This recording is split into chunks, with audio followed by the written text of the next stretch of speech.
Tout ça à cause de l'être. On veut être ceci, on veut être cela, et on fait du n'importe quoi. Et on amène la malédiction à la maison. On amène la malédiction dans notre famille. Amen. À cause du vouloir être. Être qui? Être quoi? Au nom de qui? On fait les choses au nom de l'Éternel. Amen. David avait dit, mais au nom de qui? C'est ainsi aussi là. Quand tu viens avec tes machins, mais moi, au nom de l'Éternel, je te coupe la tête. Amen. C'est au nom de l'Éternel qu'on doit faire ces choses-là. Et notre jeunesse doit se fonder sur des valeurs sûres. Et hier, le pasteur Bévelu nous a dit, nous avons trouvé en Jésus-Christ un modèle. C'est quoi un modèle? C'est faire ce qu'il faisait. C'est faire ce qu'il nous a enseigné. Pourquoi? Parce qu'il est Dieu, tout simplement. Il n'est pas n'importe qui. Alléluia. Nous avons trouvé en Jésus-Christ un modèle. Un modèle, c'est quelque chose qui a été formaté pour en faire plusieurs après. Alléluia. Dieu nous a fait à son image, à sa ressemblance. Jésus-Christ de Nazareth, il existait déjà. Pourquoi? Parce qu'il est Dieu. Avant qu'Abraham fût, je suis. Comment expliquer ce genre de choses? Donc nous avons trouvé un modèle en Jésus-Christ de Nazareth. C'est ce qu'on devrait faire tous les jours. Jeunesse de valeur. Chacun d'entre nous est jeune. Amen.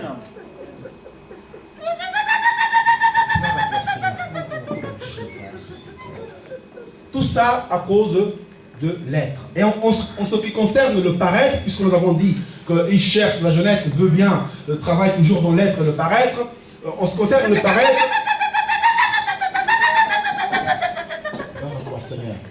l'ennemi utilise un domaine particulier que nos jeunes aiment beaucoup. Et pas que les jeunes d'ailleurs, qui est la mode. Alléluia. Amen. Il sait que dans ce domaine, que les jeunes aiment bien exceller. La mode. En vue de leur image extérieure.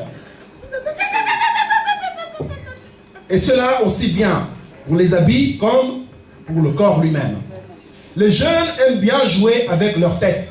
En faisant des coupes bizarres, machin. Il y en a qui tatuent des trucs bizarres dans la tête, des coupes je sais pas comment là. En faisant même allégeance à Satan. Tu as des signes sataniques, ne trompe pas. Il y a beaucoup de gens qui font des signes. Il y en a qui savent ce qu'ils font. Mais ceux qui suivent, ils suivent quoi? La malédiction. Amen. La Bible dit, mon peuple périt parce qu'il manque la connaissance. Pourquoi? Il ne sait même pas pourquoi il le fait. Il met un truc bon. Les gens mettent même bon, on va arriver à ce genre de choses que j'allais dire, je ne dis pas pour l'instant. Des choses qui tuent encore Jésus-Christ. C'est comme les croix. Tu ne peux pas te tremballer avec une croix, il y a Jésus-Christ. Jésus-Christ, non. Il y a un monsieur là, c'est un monsieur, c'est pas Jésus-Christ. Jésus-Christ n'est plus à la croix, bien aimé. Jésus-Christ de Nazareth n'est plus à la croix. Quand tu mets quelqu'un dans la croix, ça veut dire que tu tues Jésus. C'est ça leur but.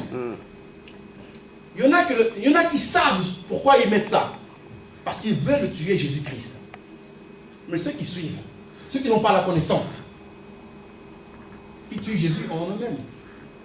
Alléluia. De même, quand tu es possédé, quand tu as des choses légales de Satan, quand les esprits maléfiques vont voyager là, ils sont fatigués. Quand ils voient un terrain légal, ils descendent pour se reposer. De même, le Seigneur rentre dans celui qui a son esprit.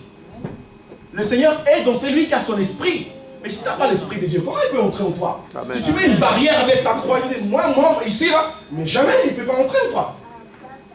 Il faut te repentir d'abord. Oui. Il faut te repentir. Parce que des fois, dans nos vies, on bloque beaucoup de choses. Par certains signes. Le Seigneur est amour. Il fait grâce. Mais encore faut-il ouvrir le cœur. Amen. Sincèrement, pour qu'il puisse te faire cette grâce-là. Pour que la grâce qu'il a mis en toi puisse porter des fruits. C'est ça l'objectif. Amen. Amen. Donc on parlait ici des têtes, de toutes sortes de modes, d'implants. Il n'y a pas que les hommes, il n'y a pas que les femmes, des implants de toutes sortes. Il y en a qui mettent des nez, il y en a qui veulent paraître à des tortues, à des serpents, de tout ce qui est possible, imaginaire. Nous ne parlons pas des seins, des jambes, tout ça là, pour faire plus beau, aussi bien les hommes que les femmes. Mais tout ça c'est infâme. Ne sais-tu pas que ton corps est le temple du Saint-Esprit? Comment tu vas abîmer le temple du Saint-Esprit? Si tu tues le temple de Dieu, tu tueras aussi. Alléluia. Amen. Donc, il y a un phénomène de mode au niveau du corps que beaucoup croient sans aucune conséquence, dans lequel notre jeunesse, et pas seulement la jeunesse, est en train de nager profondément, qui s'appelle le tatouage. Tatouage, hein? Pas tatouage, tatouage. C'est un phénomène qui fait de ravage. Quand on va dans certains endroits, encore cette semaine, peut-être que le Seigneur savait que je devais parler de tatouage, il m'a fait passer dans une maison là, rue 4 Églises. Il faut s'arrêter pour voir ce que c'est. Tu n'as même pas besoin d'entrer. Ils font ce genre de trucs de tatouage, mais il faut voir les dessins. Le malin est tellement malin quand on voit souvent dans certains livres, parfois sur internet, quand ils décrivent les chevaliers d'Apocalypse, ils ont tous la même forme presque, ils dessinent tous peut-être de la même forme. Mais là, ils avaient des têtes bizarroïdes. Si tu as l'esprit de Dieu, quand tu passes là-bas, tu commences tout à prier en langue. Tout de suite, tu ne cherches même pas. Et parfois, tu ne sais même pas pourquoi. Tu n'as même pas eu le temps de regarder. Mais il faut regarder les trucs qui sont les signes qui sont dans les portes. Mais quand tu entres, ça y est, et c'est fait. Des fois, tu es tellement possédé, tu as tellement la vie ouverte aux démons, tu n'as pas besoin d'y entrer. Rien que de passer devant, il dit, oh, cherche-moi là, hop, il rentre. C'est comme ça le monde spirituel, c'est comme ça. Bien aimé, le tatouage n'est pas sans conséquence. Parce que là, tu es en train d'envahir le temple de Dieu.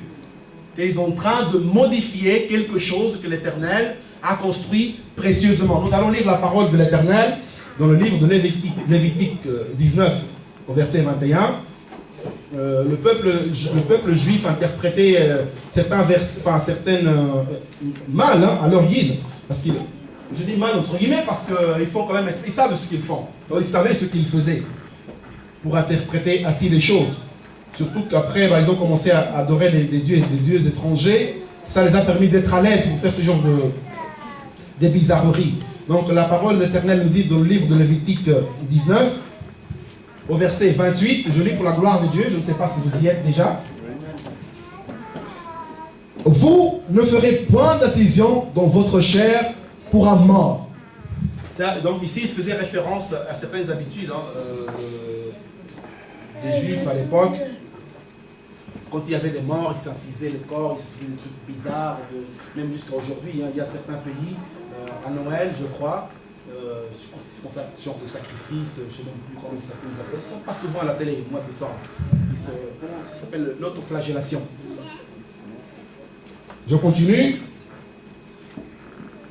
Je recommence plutôt. Vous ne ferez point d'incision dans votre chair pour un mort. Et vous n'imprimerez point de figure sur vous. Je suis l'Éternel. Il est clair là-dessus. N'imprimez pas des figures sur vous. Point à la ligne. On commence autre chose. On reste là. Bien aimé, le tatouage est diabolique. Amen.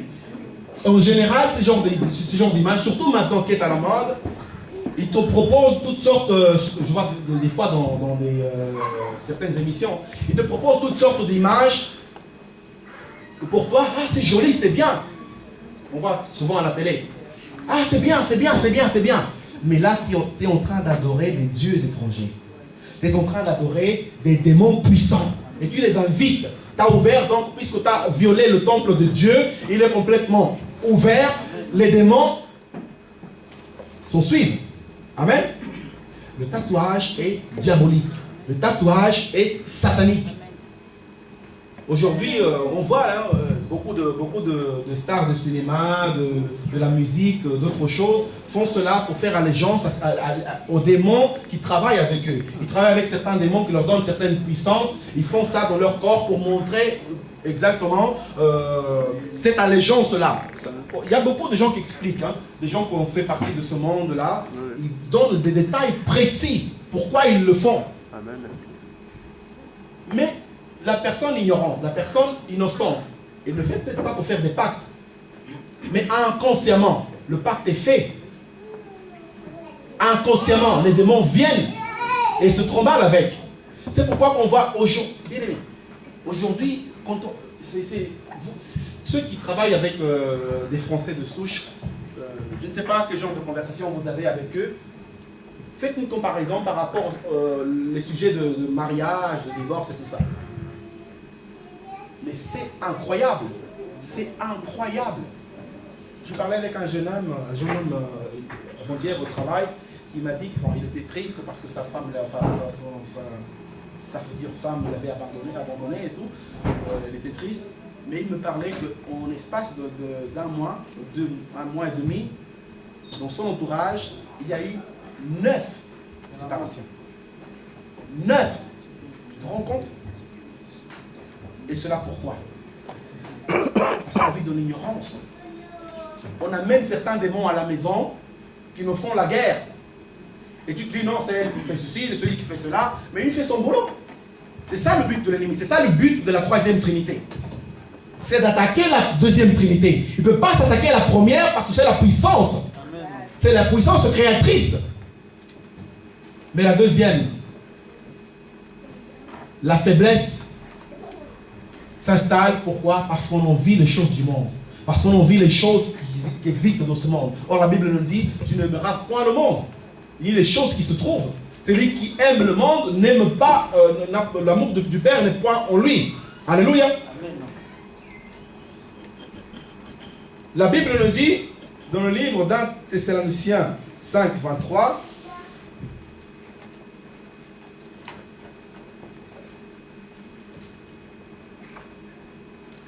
disons la parole de l'Éternel.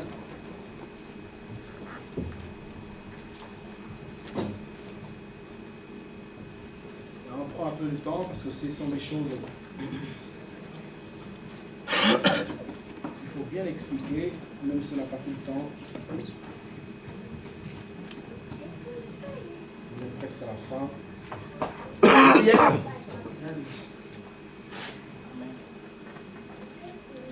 Venez pour la gloire du Seigneur Jésus. 1 Thessaloniciens 5, 23. Que le Dieu de paix vous sanctifie lui-même tout entier et que de tout votre être, l'esprit, l'âme et le corps, soient conservés irréprochables lors de l'avènement de notre Seigneur Jésus-Christ. L'esprit, l'âme et le corps soient irréprochables. On parlait ici de corps. On avait parlé de la Trinité, mais là il est question du corps quand on parle de tatouage. Que tout cela soit irréprochable pour l'arrivée du Seigneur. Il y a quelqu'un a chanté 666, Satan arrive. Mais c'est quoi ça? Mais c'est du gros n'importe quoi. Il n'arrive pas, il est déjà là. C'est lui qui arrive, c'est le Seigneur Jésus-Christ de Nazareth, c'est lui qui va venir chercher son église. Amen. Lui, il arrive. C'est pas Satan, Satan, il est déjà là. La Bible nous dit qu'il est le prince de ce monde. Comment il va arriver encore? Tout ça dans le but de distraire les enfants de Dieu. Pourquoi? Les enfants de Dieu vont commencer maintenant à danser, dans l'ignorance. Pour qu'ils croient que non, il n'est encore pas là, il va arriver, alors on va encore s'amuser. Alors qu'il est la stratégie pour dénigrer Jésus-Christ de Nazareth. Ils font toujours les choses à l'envers, hein, pour attirer le plus grand nombre. C'est pourquoi, bien aimés, faites très attention à des musiques que vous écoutez, que vous dansez. Surtout vos enfants qui sont toujours avec les, je sais pas, comment s'appelle ça, MP3. Très attention, on ne sait pas ce qu'ils écoutent. Comment on peut dire que Satan arrive? Il arrive où? La Bible nous dit, votre ennemi rôde comme un lion rugissant, cherchant qui dévorait, mais il va arriver encore où? Il est déjà là, non? Le seul qui viendra, c'est Jésus-Christ de Nazareth. Son esprit est avec nous, mais lui, il viendra chercher son église glorieuse, son tache ni ride. C'est ça la valeur. Ce sont des valeurs que nous avons acquises à l'église pendant les prédications, pendant que nous avons été enseignés. C'est de demeurer irréprochable, sans tache ni ride, pour l'avènement du Seigneur. C'est ça les vraies valeurs. Alléluia. Et il y a une mode qui consiste maintenant à marcher des pantalons jusqu'ici. Les jeunes n'arrivent même plus à marcher. Tellement le pantalon est bas. Mais c'est pas ce genre de mode. C'est des démons. Ce qui est plus grave, c'est vrai, on dit que les gens sont emprisonnés de la mode, sont attachés par les modes. Mais là, c'est une mode particulièrement qui a une relation particulière avec la prison. Parce qu'en fait, ce n'est plus ni moins les prisonniers américains. Quand ils vont en prison, ils n'ont pas le droit de porter de ceinture. Donc ils les enlèvent avec leurs pantalons. Ils sont fait la mode, ils laissent tomber comme ça. Il y a des... Tu vois des jeunes des fois, tu vois un truc là, mais tu te dis mais c'est quoi ça? C'est le t-shirt, c'est la culotte. Et maintenant ils mettent des grandes culottes. Jusque là. Et les pantalons, mais c'est des démons de emprisonnés. C'est des démons de prison. Pourquoi beaucoup vont en prison maintenant? Parce qu'ils ont en attache avec la prison. Ils aiment tellement cette mode-là qui vient de la prison, mais ça les attire en prison encore. C'est comme ça qu'il agit Satan. Il ne fait jamais rien pour rien. C'est un vrai stratège. Il travaille avec une stratégie puissante. Toujours dans le but d'attirer les enfants de Dieu. Et quand ils sont distraits, il l'aime bien. Il aime bien la distraction. Il envoie toutes sortes de distractions pour envoyer vraiment la zizanie, pour envoyer toutes choses qui enlèvent les enfants de Dieu sur du chemin que l'Éternel a programmé pour chacun d'entre nous. Les bénédictions. Amen. Aussi bien spirituelles que physiques. Alléluia. Donc faisons très attention à la mode. Vraiment très attention. Et cette mode de tatouage, c'est vraiment bien aimé dans le Seigneur. Ne laissez même pas vos enfants, parce qu'il y a des fois, il y a des tatouages comme ça, des chewing-gums et tout. Oh, mais c'est rien, ça part. Non, ne laissez pas ça. Amen. Tu ne sais pas qui est le fabricant de ce chewing-gum-là. Tu ne sais pas pourquoi ils vendent beaucoup de chewing-gum. Tu ne sais pas avec qui il a fait alliance. Mais pourquoi tatouer le corps? Il n'est pas bien comme ça?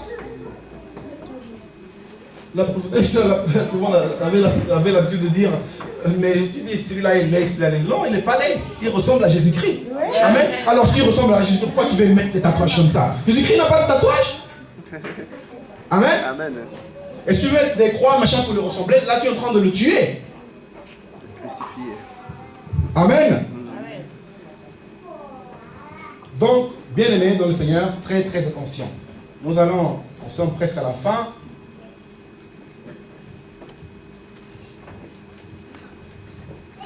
On avait parlé de la musique. C'est pourquoi, bien aimé, ceux qui écoutent des musiques bizarres, faites attention. Pourquoi? Parce que tu reçois l'esprit de celui qui chante.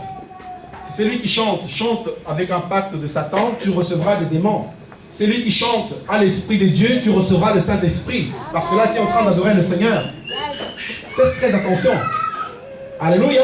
Amen. Donc, c'est pourquoi je t'invite à donner ta jeunesse à Jésus-Christ. Il faut donner ta jeunesse. Il y a quelqu'un de cette salle qui n'a encore pas donné sa vie au Seigneur Jésus-Christ? Comme Seigneur receveur? Il y a quelqu'un ici? Gloire à Dieu. Le Seigneur est merveilleux. Donc, sois ce vase d'honneur qui a la capacité de transporter l'éternel. Lorsque tu passes quelque part, on se dise, celui-là est le fils bien-aimé de Dieu. Lorsque tu es quelque part, on dise, celui-là a quelque chose de Dieu. Celui-là est spécial.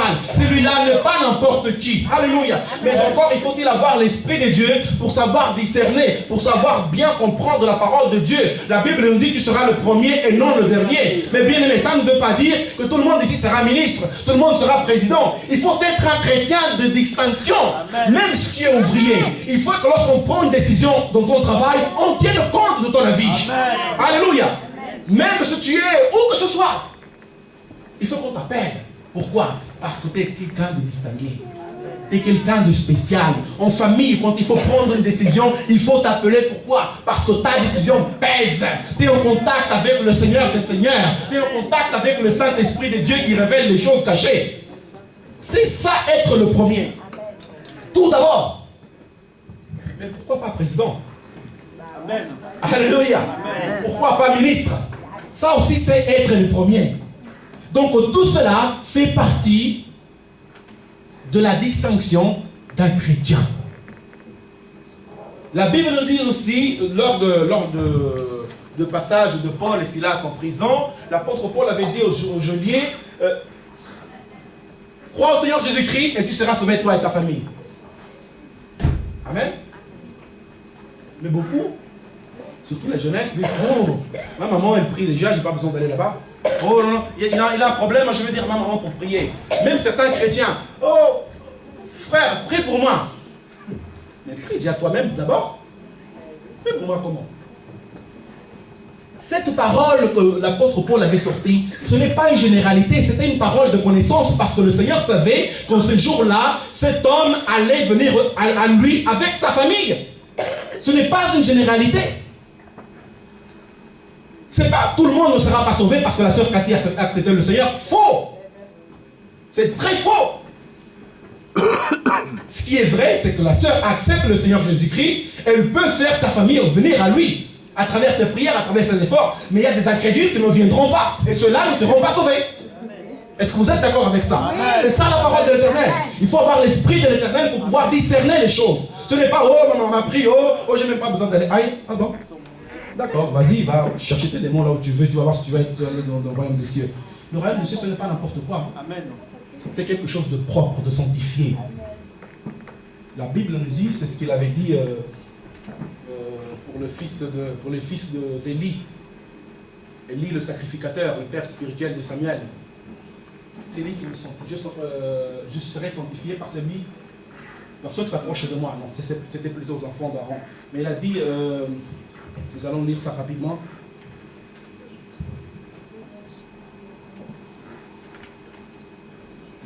Voilà, ceux qui me méprisent, si ma mémoire est bonne.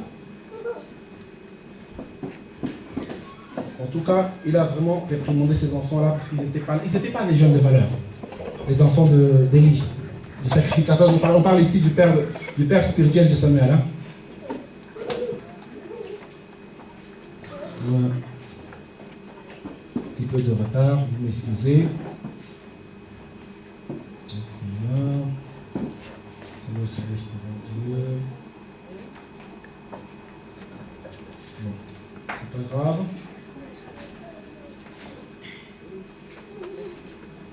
Mais c'est pas grave. On parlait ici que les enfants de sacrificateurs Élie n'étaient pas des jeunes de valeur. Pourquoi? Parce qu'ils méprisaient les offrandes de l'Éternel. Ils faisaient n'importe quoi. Ils prenaient les offrandes des sacrifices, ils mangeaient cette chair-là. Ils faisaient même du chantage. Les gens qui venaient avec la chair pour donner à manger, ils disaient donne-moi cette... Il faut que tu donnes la viande au sacrificateur pour griller. Donc il ne veut pas la viande cuite. Mais c'est quoi ce truc? Et il couchait avec les filles qui venaient chercher la face de l'Éternel devant la tente d'assiation. Son père ne le savait pas. Et à cause de lui, à cause de ces deux enfants-là, Élie était mort.